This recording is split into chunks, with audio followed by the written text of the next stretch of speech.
អូនដឹងទេតើប្រទេសយើងមានរដូវអ្វីខ្លះថ្ងៃនេះយើងមកអានសៀវភៅអំពីរដូវប្រាំងនិងរដូវវស្សាប្រទេសកម្ពុជាមានរដូវពីរធំគឺរដូវប្រាំងនិងរដូវវស្សា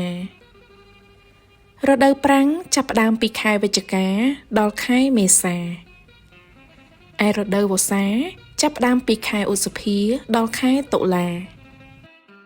រដូវប្រាំងគឺជាពេលវេលាដែលគ្មានភ្លៀងធ្លាក់យើងចូលចិត្តស្លៀកខោអាវស្ដើងនៅផ្ទះប៉ុន្តែ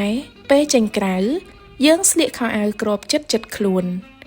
យើងខ្លាចពន្លឺព្រះអាទិត្យចាំងប៉ះលើស្បែកយើងចូលចិត្តញ៉ាំអាហារដែលត្រជាក់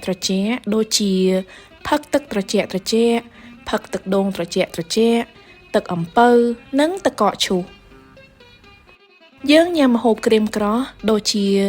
ត្រីងៀតជាមួយឪឡឹកញ៉ាំបាយស្រូបទឹកជាមួយត្រីងៀត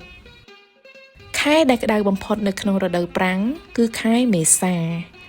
យើងចូលចិត្តទៅហែលទឹកលេងនៅក្បែរផ្ទះ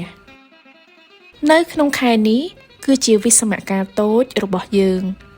ខែនេះក៏សប្បាយជាងគេដែរព្រោះវាជារដូវចូលឆ្នាំខ្មែរ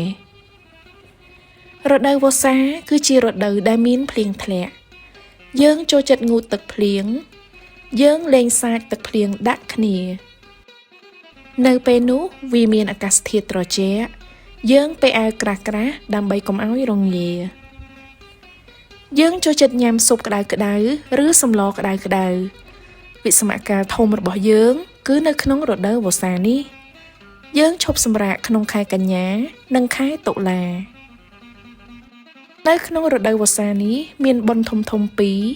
គឺបុណ្យភ្ជុំបិណ្ឌនិងបុណ្យអុំទូកខ្ញុំចូលចិត្តរដូវវស្សាជាងរដូវប្រាំងព្រោះខ្ញុំមិនចូលចិត្តធាតុអាកាសក្តៅហើយបែកញើសទេពេលខ្លះខ្ញុំបានពាក់អាវភ្លៀងទៅសាលារៀនទៀតផងចុះឯងវិញខ្ញុំចូលចិត្តរដូវប្រាំងជាងរដូវវស្សាព្រោះខ្ញុំមិនចូលចិត្តដើរលើផ្លូវប៉ប៉ាច់ខ្ញុំចូលចិត្តពន្លឺនិងកម្ដៅព្រះអាទិត្យរដូវប្រាំងនិងរដូវវស្សាមានសារៈប្រយោជន៍ដូចគ្នានៅពេលដល់រដូវប្រាំងយើងនឹកដល់រដូវវស្សានៅពេលដល់រដូវវស្សាយើងនឹកដល់រដូវប្រាំងសំណួរសួរថាតើប្រទេសកម្ពុជាយើងមានរដូវធំប៉ុន្មានតើរដូវអ្វីខ្លះ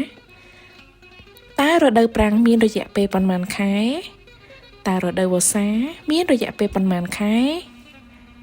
តើប្អូនចូលចិត្តលេងអ្វីខ្លះនៅរដូវប្រាំង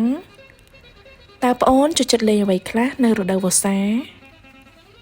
តើប្អូនចូលចិត្តរដូវមួយណាជាងគេហេតុអ្វីជួបគ្នាសៀវភៅក្រោយទៀតបាយ